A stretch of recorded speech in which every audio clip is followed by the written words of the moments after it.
Good morning, children. It's Mrs. Mystery here. I hope you all had a lovely, restful weekend. Let's begin today our SPAG lesson by looking at the word submerge. Have you heard this word before? What does it mean? Can you use it in a sentence?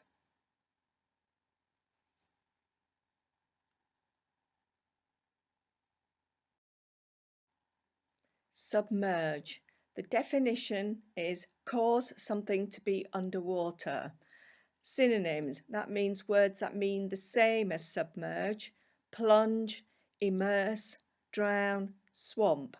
Antonyms, those are words that are opposite to the submerge: dislodge, rise, root out.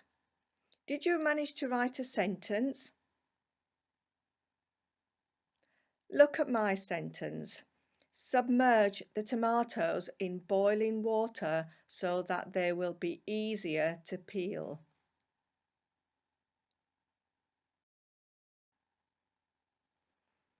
Today's learning question, children, for English is: can I use expanded noun phrases to describe a setting? Steps to success: I can use my senses to describe a setting. I can use expanded noun phrases to add detail and description to a noun. I can write the next part of the story.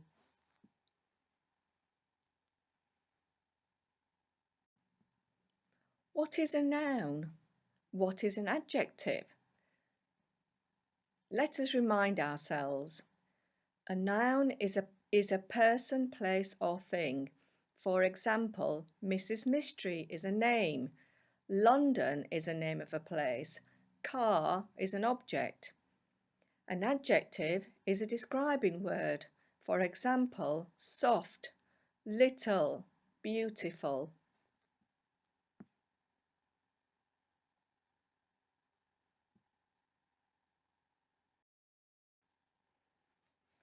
Expanded noun phrases add more detail and description to a noun.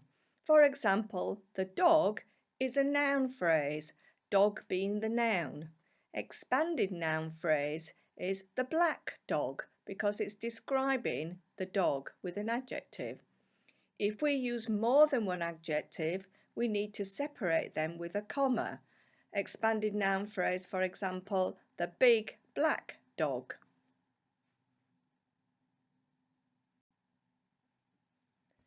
Can you remember what happened so far in the story Toby and the Great Fire of London?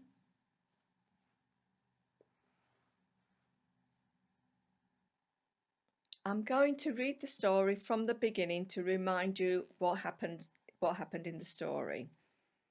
Toby was asleep after a long day's work. He lived above his master's shop in London. Toby, get up, shouted master. You've left the book for Mr. Pepys here, foolish boy. Take it at once. It's for his diary. Oh no, cried Toby. He leapt out of bed, grabbed the book and ran out into the street. The night was hot, but there was a strong breeze blowing. People were out in the street. Some were running. Toby looked up. There were clouds of smoke and a red sky. Whatever was the matter? Toby ran round the corner. Fire! Fire! Shouted an old woman. She was still in her nightgown.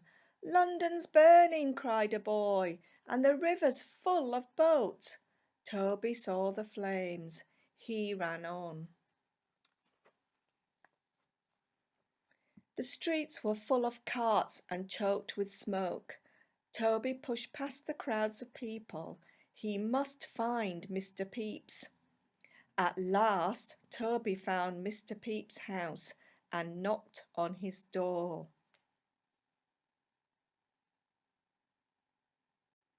So children, today you will be describing a setting using your senses.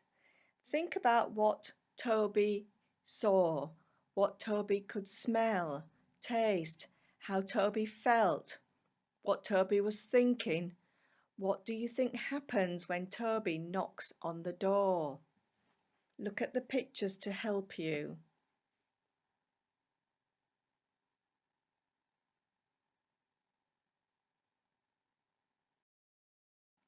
So children, I have described the setting and here's what a good one looks like.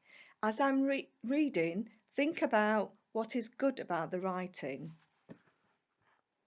Toby ran through the streets of London. He could see thick grey smoke rising in the sky and fierce red flames burning wildly. Toby could hear the loud screaming of frightened people. He felt terrified and alone because he could see the fire spreading quickly. Toby thought he must tell his master about the fire. The smell of soot and smoke filled his nose. On the River Thames, Toby saw small wooden boats with frightened people trying to escape the fire. Finally, Toby reached the huge wooden door of Mr. Pepys' house. He knocked on the door, but the door was open, so he pushed it more. He looked inside, but there was no one there. He wondered where Mr. Pepys had gone. So children, what's good about my writing? Have I got capital letters and full stops? Remember, capital letters for names as well. Have I used expanded noun phrases? Remember that is our learning question today, to use expanded noun phrases. Have I used conjunctions to extend sentences? And lastly, does my sentences make sense? So children, your task today is to use expanded noun phrases to describe a setting. You need to write at least a paragraph, about half a page. Good luck, and I'm looking forward to reading your pieces of writing.